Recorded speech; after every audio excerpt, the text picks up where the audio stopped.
Live on the Digimarcon podcast here in Denver. And I'm here with my host, Sam McLeod. And we want to do a recap on yesterday's session, how to use AI like a pro. Sam, help people understand, what do we talk about? What can they learn?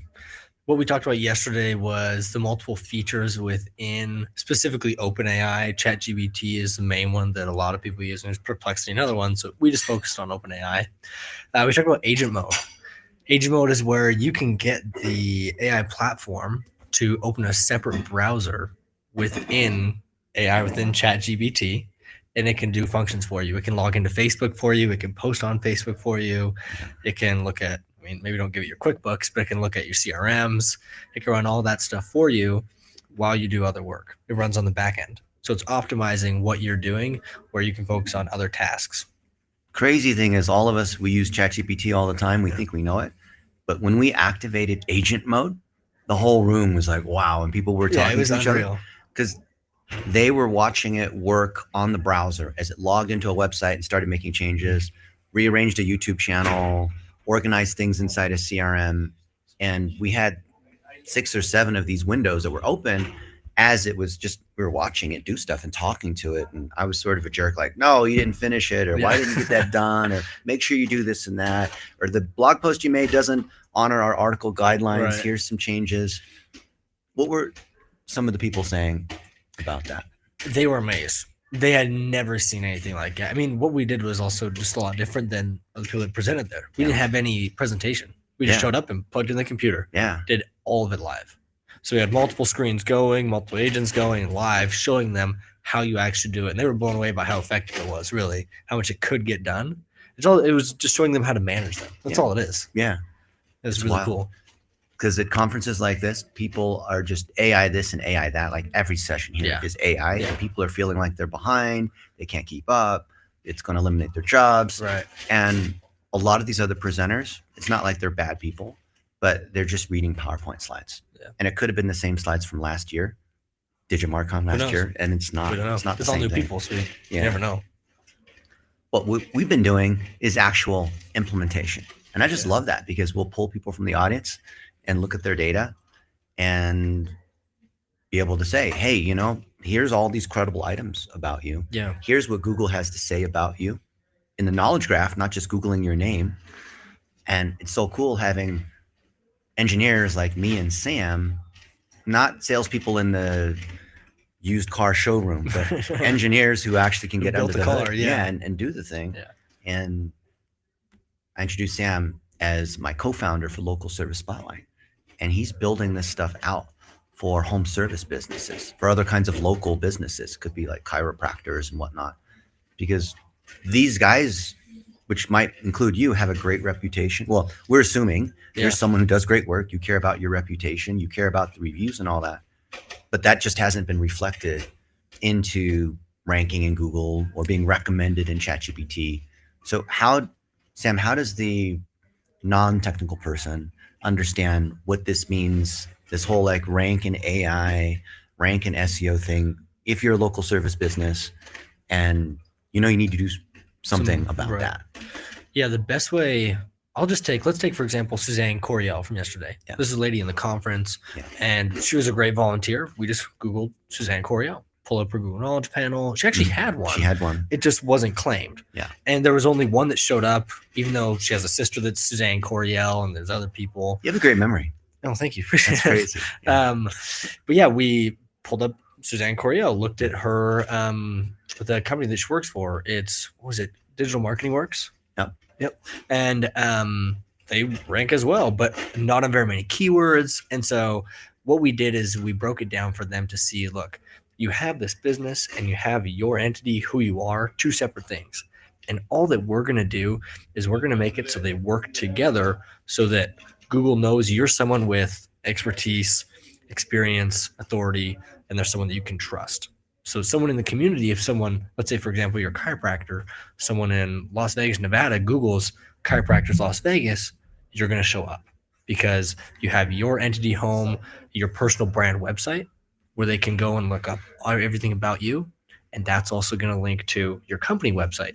So they work together to build up your brand reputation. So people in the community know who you are, and they know they can trust you.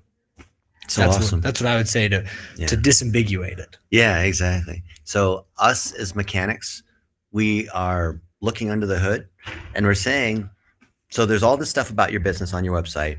There's stuff on your social medias like your LinkedIn and Facebook. Yeah. There's stuff about you as the founder, as the face of your company, where you take care of clients, you have a reputation. And these things are all over the place. And us as mechanics, we say, here are the particular items. Here's how Google sees it. Here's the confidence score that Google has assigned you if you have a knowledge panel. Here's the confidence score Google has assigned any other object like your business. Here's what it ranks on. Mm-hmm. Here's, the other entities you're associated with. Here's where you're getting links. Here's where you have the most trust. And then using ChatGPT, we can take a lot of that raw data and say, okay, now what do we do with it? How do we organize it better? Where do we clean up stuff? Where are things that are missing? Yeah. Like you have a great business, you have a lot of reviews on Google and Yelp and whatnot, but you don't have a personal brand website for your name to be able to show Google and ChatGPT, this is who I am as the owner and the figurehead of this business, which is a separate object. That's what we're going to be talking about today. Is basically the topic is repurposing. Yeah. Taking all the content that is on the internet, all your socials like Nez talked about, branding across all of them equally, and then allowing Google to know that you are the figurehead. You're the person behind the website, on the about page, everything there. Yeah. And that's how you rank on Google. Yeah. It's not that you're paying someone to buy links from Australia or work some sort of technical magic because of some WordPress SEO plugins or whatever, like background stuff that no one can talk about. It's actual factual stuff that anyone can do. So Sam, how would you define SEO? From what we do, we optimize a search engine by showing it who the actual entities are and how they connect, and showing that they have authority. Mm-hmm. That's what optimizing it is. So it can see that you're somebody that can be trusted and you're somebody that has the expertise. Like if you're a chiropractor, they want to know if you have the reviews, and we'll show the reviews. We'll show your LinkedIn, your Instagram posts with your patients, whatever it is. That's how you optimize a search engine. Yeah. So it's literally demonstrating you do the thing that you say that you do in the city that you do. Yeah. If you're a chiropractor in Newport Beach, California, I need to see that you're connected in Newport Beach with other businesses, that you live there, that you go community to the event mall, or whatever. Right? I need to see that you're doing things that a chiropractor would be doing, different kinds of exams. You went to Sherman College for more training. I need to see all of that. So us as marketing mechanics, we are collecting all that information and we're organizing it in a way to make it clear for Google to understand, as opposed to when people talk about SEO, the tricking of Google. It's no trickery. Yeah. So if you are good at what you do, you can't do SEO. You can't hire for SEO, because all we're doing is structuring these experiences and your reputation into a format that Google appreciates. Yeah. And so you have these corroborating loops of evidence. And what Sam was saying about repurposing is, let's say that you were interviewed on someone's podcast and that was on YouTube, but that could be also put on your website. That could also be put in other places. And then factually, you have these corroborating loops of evidence. You're not just copying information, you're also structuring it and linking it together in the right way. And Google's like, oh, this guy's a chiropractor in Long Beach. And then here's other people that he's connected to in Long Beach. And he's at a professional conference teaching other chiropractors. And go to seminars, you're part of this group. You link it all together so it sees you're someone who's real. And that information associated about you and about your company creates what's called citations. So a citation is any kind of piece of information that could be tied to that entity, the entity being you, your company, a place, a product that you have, if you sell products, right? And all we're doing is just structuring that. And then the more experience that you have, the more reviews that you get, the more podcasts or social media videos or any information about you as in your company or you as a person, that just increases everything that Google can understand, and then ChatGPT can understand about you. Yeah, it amplifies it, because if you do one thing, it's going to amplify the next thing, and that's going to amplify the next. It's a continuing loop. Yeah, it's super fun, and we're just happy to do it with you guys. All of this is going to be live on Local Service Spotlight really soon. Personal excited brand about site that. builders going up. Yeah. I mean, we have our agency services that we do, High Rise Influencers, AI Apprentice. Yeah. It's all there. We're all here to help and just make it so you can rank better, you can have more clients, you can help more people make an impact to their lives. One of the cool things that Sam and I and other folks who have done this for a long time believe in is that you should publish everything that you know. Don't hold back any secrets. So here at Digimarcon, we gave away our SOPs on how we do everything. If you didn't come to Digimarcon, you can Google this stuff. It's like a 300-page document. Yeah, It's there. you can ask ChatGPT, what does Sam McLeod have to say about how do you optimize a personal brand website? What are the right WordPress plugins to use? All that stuff is published because when information's free, then the people who, for some reason, they're a do-it-yourself or they're trying to save money or whatever it might be, they can knock themselves out, right? You want to be an electrician and fix the electricity in your house, and like you can go through all the manuals. It's not like the electricians have a secret. Okay? No, there's training for all that stuff, right? Which you can find. Yeah. And we publish it. And anyone who's good at it, so if you're watching this and you're a pro at any of these things and you want to contribute to this overall knowledge base, or you have stuff that's better than what we have, awesome. Let's collaborate. Yeah. Right. But if you're a local service business and you just want to pay to have it done right and know it's done right by someone who's certified and there's a whole system and certification that backs that, imagine for $30 a month, your personal brand, that website, all of these ingredients, all that stuff is being organized. And that's the thing you're going to hear about that I think we're going to launch at Digimarcon Las Vegas in 2 weeks. Yeah. $1 a day. It's the simplest thing. Yeah. I've been teaching $1 a day for years. Yeah. Now we're finally going to launch it. It's super fun. Been working on this for over 20 years. And it's finally coming apart. Yeah. It's great. This is awesome. It's super exciting. It's just great too. We get to share with people. Yeah. Because when you share information, you prove that you're the person with the actual authority. Yeah. Because you just want to help. Yeah. And lots of people can do it by yourselves. It's not rocket science. Anyone can learn this stuff. It's not hard. So, no. It's like assembling IKEA furniture. It's maybe tedious. It might take you 3 hours to put that bookshelf together. But okay, now you got to take the A5 screw and put it in this piece and that. Like that's all. Like all the stuff we do is literally hundreds and hundreds of little IKEA furniture assembly steps. And so, but the sum of it is like, okay, it's going to take me the whole afternoon. Yeah. And the reason why we are building all these AI agents inside ChatGPT and other places is each of them can do those little assembly steps. That like we showed, well, probably we'll go over a little more today is Agent Builder. Yeah. Because we're building out tasks for it specifically. Like you make the homepage, you make the about page, you make the blog post. And so they all work together to do it for us. So it optimizes everything that we do. Yeah. Makes it so much faster, so much easier. Your website sooner. It's going to work better. Yeah. It's going to rank better. Yeah. It's great. And so we like to name these agents just for fun. Because we give them personalities, we train them, we onboard them, just like we train humans. Jennifer, Christopher, they all have different duties, right? Just got to come up with new names for all the ones in the Agent Builder. Yeah, exactly. Everyone gets their new name. Yeah. I'm telling you, the celestial kingdom is coming. It's right. It's here. And so I think the main point for those of you guys who didn't come to the session is that the people who succeed in AI in the coming years are not programmers and technicians. They're actually great managers and leaders. And your ability to supervise and train up and give clear direction to your team members, the AIs are so good.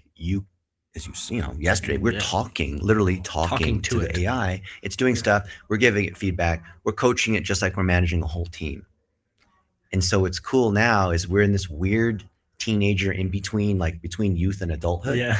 And so we're coaching this mixed team of like VAs that are from the Philippines or Pakistan or from America, and these AI agents, and they're collaborating together, working together. Right? Yeah, it's really cool. Yeah. It's all about managing and communicating. And if you can show your team how to use it, everything that you're doing in your company, whatever it is going to be so much better, so much smoother. And you don't need to be scared of it. It's not going to attack you or just steal your information. That's Hollywood sci-fi stuff. That's not going to happen. Yeah, it just wants to help you. And like literally yesterday, we're talking to it. It told us like, hey, what scripture is this? Whatever, right? Yeah. It responds, shows you the scripture, everything. Yeah. It's awesome. So don't be scared of it. Use it, utilize it, show your team, and just dive in. Because anyone can learn it. It's not rocket science. What's your number one piece of advice for people who are saying Where do I start? I'll give an example. I'm trying to build out this agent builder. Mhm.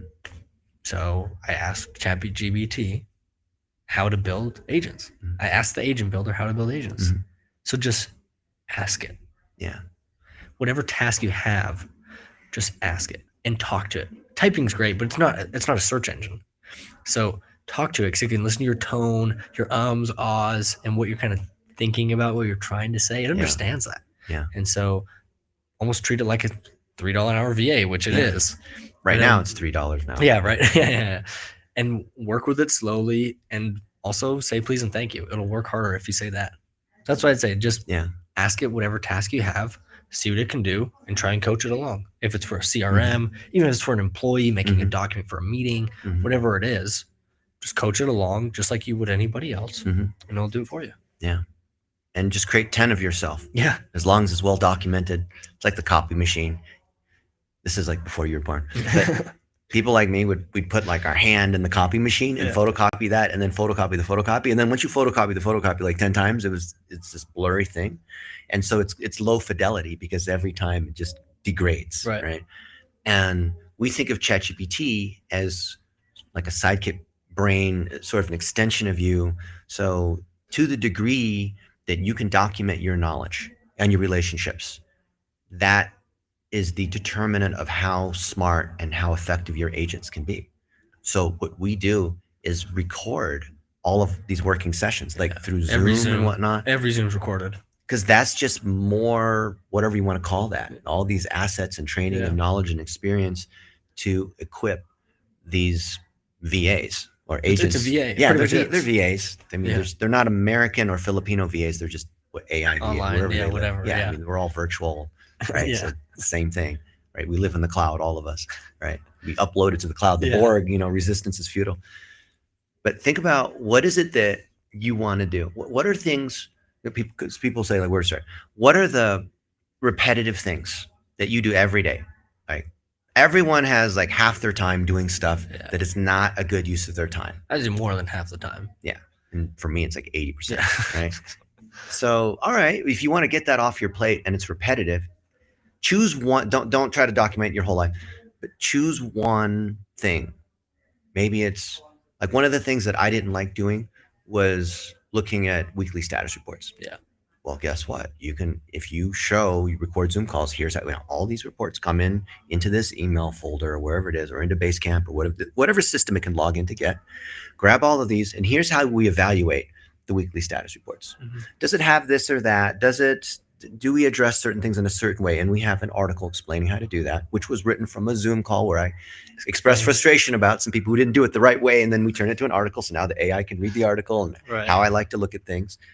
And now every day at midnight, the AI sends out an update saying, here's how everyone's daily status report is. Here's, the weekly status report. There's all of these different things where it can do these tasks, which I think is super cool. And like, we'll take this podcast episode and we're going to run it through the AI and say, follow our guidelines to turn this into a YouTube video, which is not even edited. So all the ums and ahs. Super raw. We don't have to run through a video, AI, whatever. We're going to turn it to a blog post.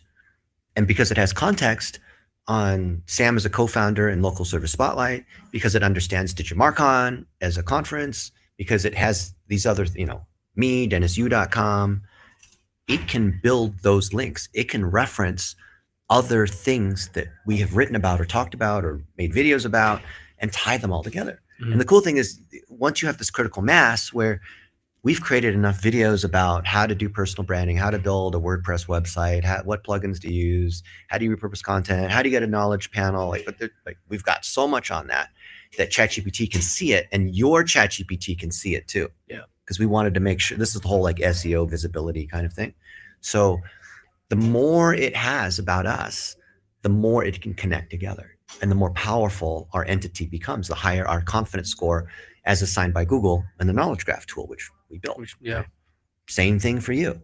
But if you haven't used the AI to gather, organize, process, publish your knowledge, there's not stuff for it to reference and link between. Yeah, that's what I'm going to talk about too. Is I mean, if you give it a task, something monotonous, Yeah. it might not know everything that you want it to do.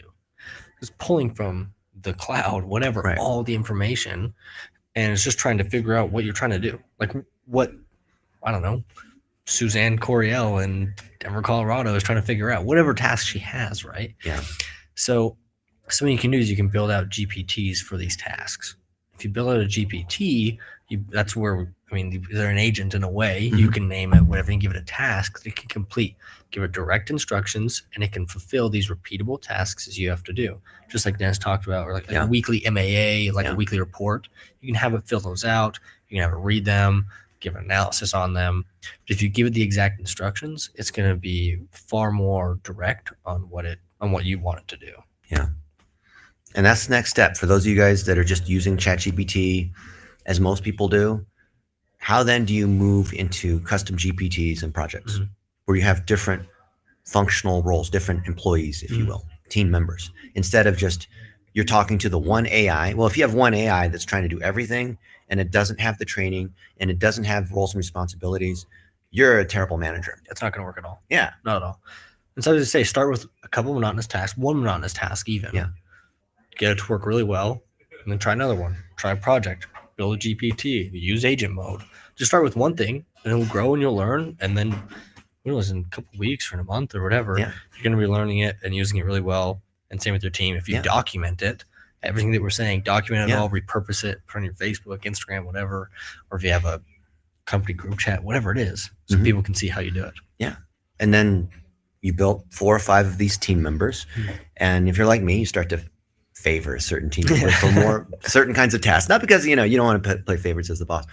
But for example, I really like Jennifer.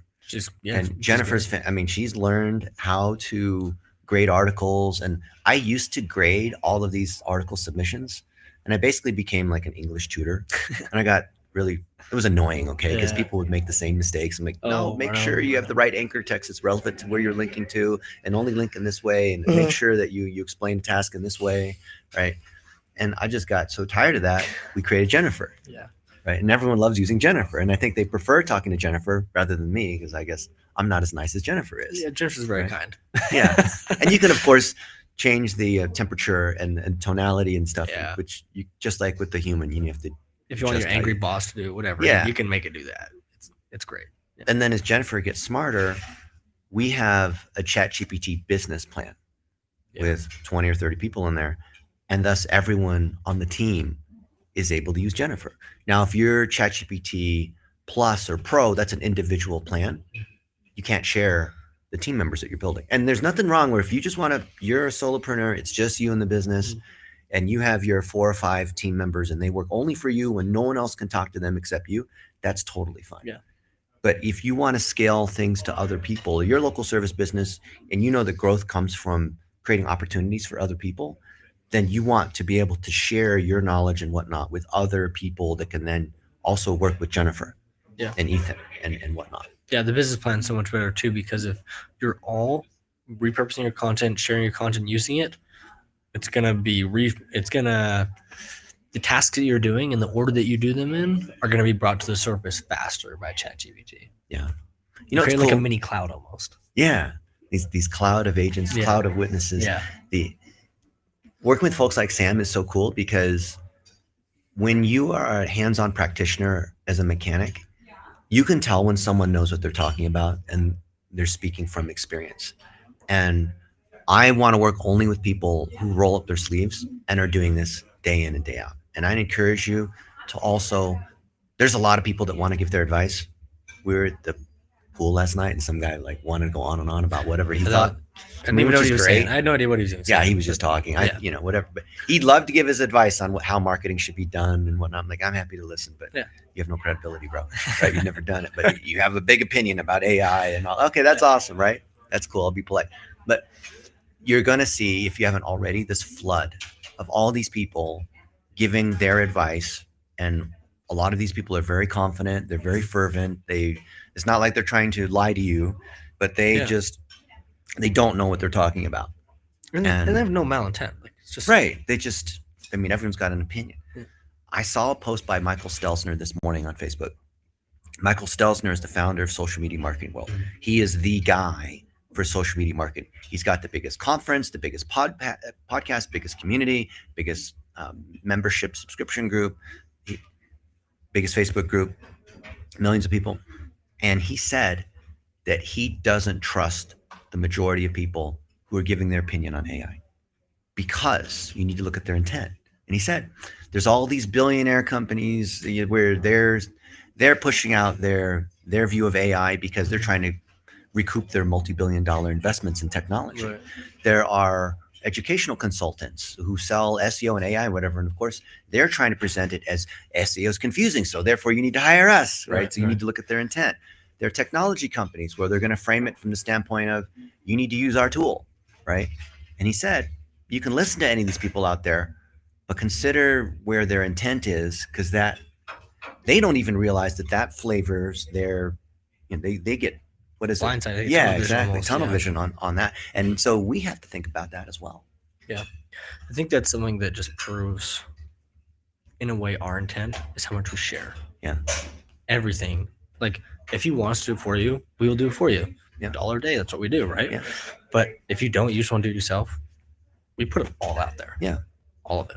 And it's clear. It's 300-page SOP. Yeah. Yeah. And that's one of many. Yeah. Yeah. So you can read through it and you can learn it for yourself. We're not trying to sell you a product or whatever. We put it out there for free just because we know they'll make an impact in your life. There's something that changed my life 30 years ago, and it's called the Dunning-Kruger effect. Have you heard of that? No, I haven't. It's a life-changing thing.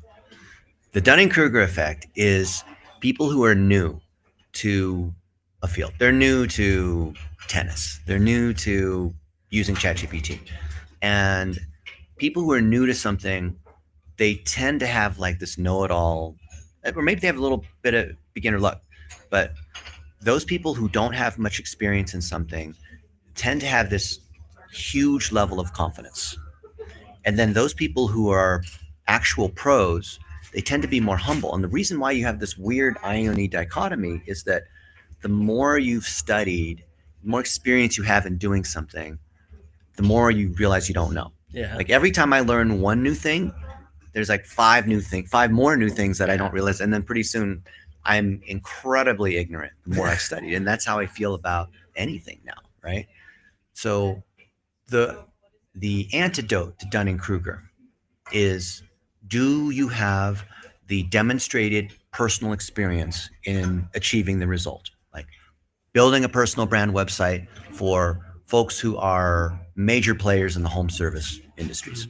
David Carroll, Tommy Mello. This morning, Chuck Thoke made a post on Facebook saying, hey, thank you, Dennis. We got the knowledge panel and blah, blah, blah. Yeah, this is awesome. Right? Great. Thanks so much. And so if you have a documented track record of achieving a result, that is the antidote to Dunning-Kruger, because instead of you just having an opinion, or I heard someone else say that, I'm just going to repeat what I heard someone else say. You have the, we call that learn, do, teach. You've actually done the thing. Mm-hmm.